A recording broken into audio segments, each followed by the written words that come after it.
Assalamualaikum warahmatullahi wabarakatuh. Di sini saya Nur Afrida, saya dari kelas 2B, Prodi S1 Farmasi Stikes Bakti Mandala Husada Slawi. Dalam video kali ini saya akan menjelaskan tentang asas-asas umum toksikologi dan juga akan ada pembahasan mengenai review jurnal. Sebelum saya mulai penjelasan saya tentang asas-asas umum toksikologi, terlebih dahulu saya akan menjelaskan pengertian dari toksikologi itu sendiri. Toksikologi adalah ilmu yang mempelajari tentang pengaruh berbahaya suatu zat kimia terhadap sistem biologi.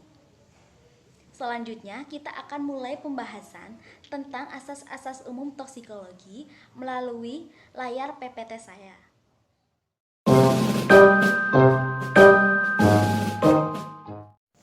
Di sini saya akan menjelaskan tentang asas-asas umum toksikologi. Asas-asas umum toksikologi ini meliputi kondisi efek toksik, mekanisme kerja toksik, wujud efek toksik, dan sifat efek toksik. Yang pertama, saya akan menjelaskan asas tentang kondisi efek toksik. Kondisi efek toksik ini merupakan faktor atau kondisi yang mempengaruhi efektivitas absorpsi, distribusi, dan eliminasi dari zat toksik. Kondisi efek toksik ini terbagi menjadi dua, yaitu kondisi paparan zat kimia dan juga kondisi makhluk hidup. Kondisi paparan zat kimia ini diantaranya jalur paparan, lama atau kekerapan paparan, atau seberapa seringkah terpapar, kemudian waktu paparan, dosis paparan, dan jenis paparannya. Selanjutnya yaitu kondisi makhluk hidup. Kondisi makhluk hidup ini terbagi menjadi dua, yaitu kondisi fisiologi dan juga kondisi patologi. Kondisi fisiologi ini misalnya berat badan, umur, suhu tubuh, kecepatan pengosongan lambung, kecepatan aliran darah, status gizi, kehamilan, genetika, dan juga jenis kelamin. Sedangkan kondisi patologi ini misalnya penyakit saluran cerna, kardiovaskuler, hati, dan juga ginjal. Kondisi-kondisi ini menentukan ketersediaan biologi zat kimia di sel sasaran sehingga menentukan toksisitasnya. Selanjutnya saya akan menjelaskan asas tentang mekanisme dari efek toksik. Mekanisme efek toksik ini terbagi menjadi dua, yaitu toksik intrasel dan juga toksik ekstrasel. Toksik intrasel ini sifatnya langsung, yaitu diawali dengan interaksi secara langsung antara zat kimia atau metabolitnya dengan reseptornya. Mekanisme dari efek toksik intrasel ini, zat kimia atau metabolitnya masuk pada sel sasaran dan menyebabkan gangguan sel melalui pendesakan, ikatan kovalen, substitusi, atau peroksidasi. Sedangkan mekanisme toksik ekstrasel ini sifatnya tidak langsung, yaitu dengan mempengaruhi lingkungan sel sasaran, tetapi dapat mempengaruhi sel sasarannya. Mekanisme dari toksik ekstrasel ini, kelangsungan hidup sel bergantung pada faktor lingkungan ekstrasel untuk memenuhi kebutuhan metabolik basal dan pengaturan aktivitas sel. Nah, gangguan ini akan menyebabkan perubahan struktur atau fungsi dari sel. Nah, yang selanjutnya saya akan menjelaskan asas tentang wujud efek toksik. Wujud efek toksik ini terbagi menjadi tiga, yaitu perubahan biokimia, perubahan fungsional, dan juga perubahan struktural. Ataupun gabungan dari perubahan biokimia, perubahan fungsional, maupun perubahan struktural. Nah, maksudnya perubahan struktural ini dapat menyebabkan perubahan biokimia. Nah, sedangkan perubahan biokimia ini dapat menyebabkan perubahan fungsional. Sedangkan maksud dari perubahan biokimia ini yaitu wujud efek toksik berupa perubahan atau kekacauan biokimia dari sel akibat adanya interaksi zat beracun dan tempat aksi yang sifatnya terbalikan atau disebut reversibel. Misalnya terjadi penghambatan respirasi sel, perubahan keseimbangan cairan dan elektrolit, dan gangguan hormonal. Sedangkan maksud dari perubahan fungsional ini, wujud efek toksik yang dapat mempengaruhi fungsi hemostatis yang sifatnya terbalikkan atau reversibel. Misalnya terjadi anoksia, gangguan pernafasan, gangguan sistem saraf pusat, hipertensi, dan juga hiperglikemia. Sedangkan maksud dari perubahan struktural ini yaitu wujud efek toksik yang berkaitan dengan perubahan morfologi sel sehingga terwujud sebagai kekacauan struktural. Sifatnya yaitu dapat reversibel dan juga dapat irreversibel. Nah, yang selanjutnya saya akan menjelaskan tentang asas yaitu sifat efek toksik. Sifat efek toksik ini terbagi menjadi dua, yaitu yang sifatnya reversibel atau bisa kembali dan juga yang sifatnya irreversibel atau permanen. Yang pertama yang sifatnya reversibel. Ciri-cirinya, efek toksik cepat kembali normal, tergantung pada dosis dan eliminasi zat racun. Bila zat toksik dalam tempat kerja habis, maka reseptor akan kembali ke kedudukannya. Sedangkan ciri dari zat toksik yang sifatnya irreversibel ini, kerusakan bersifat permanen. Paparan dengan dosis kecil namun dengan jangka waktu yang lama sama saja dengan paparan dengan dosis besar namun dengan jangka waktu yang lebih pendek.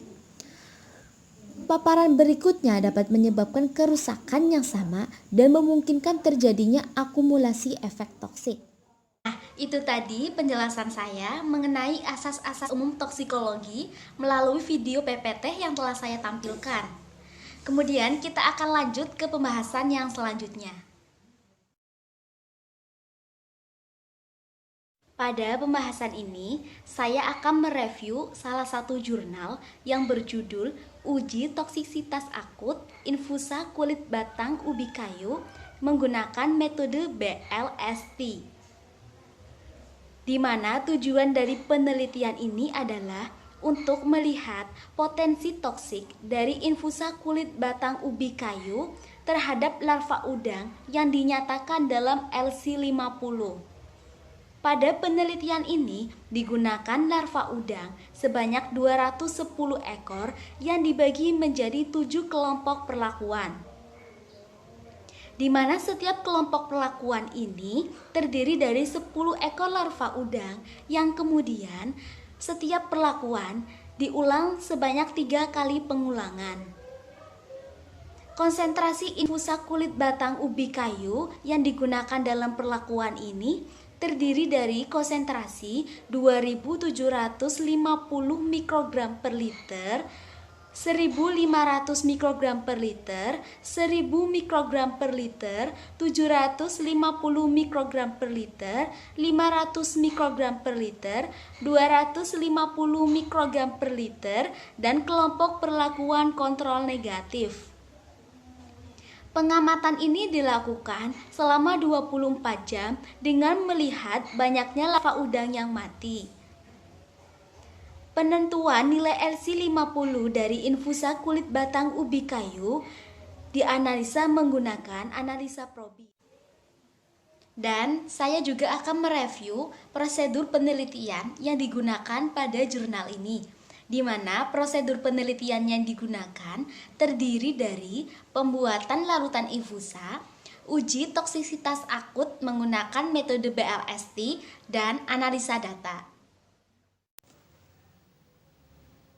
Di mana pada pembuatan larutan infusa ini menggunakan batang ubi kayu yang telah dipotong, dibersihkan, dan dikupas, lalu dikeringkan. Setelah kering, dirajang dan diserbuk, di mana hasil serbuk ini diambil 10 gram yang kemudian ditambahkan dengan 100 ml Aquades dan dipanaskan pada suhu 90 derajat Celcius selama 15 menit.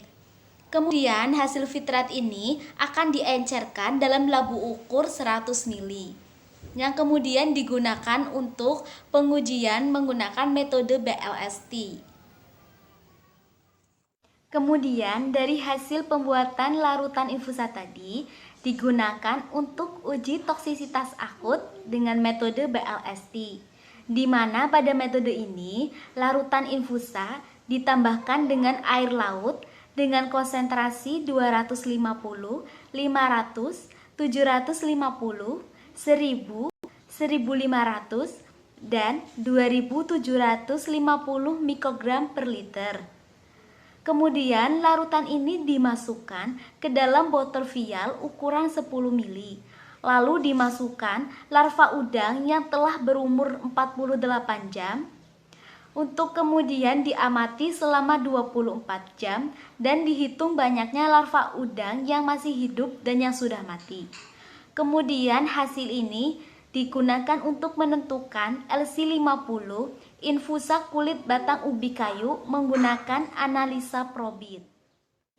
Selanjutnya, saya akan mereview hasil dari penelitian ini, di mana hasil uji toksisitas dari infusa kulit batang ubi kayu terhadap larva udang menunjukkan bahwa semakin besar konsentrasi yang diberikan, maka akan semakin besar pula persen kematian terhadap larva udang.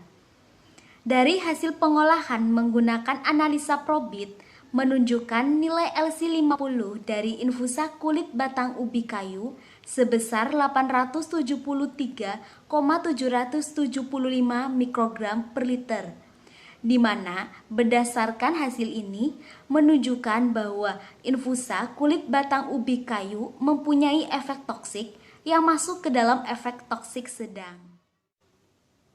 Demikian video saya mengenai pembahasan tentang asas-asas umum toksikologi dan juga tentang review jurnal. Semoga video ini dapat bermanfaat. Kurang lebihnya saya mohon maaf. Wassalamualaikum warahmatullahi wabarakatuh.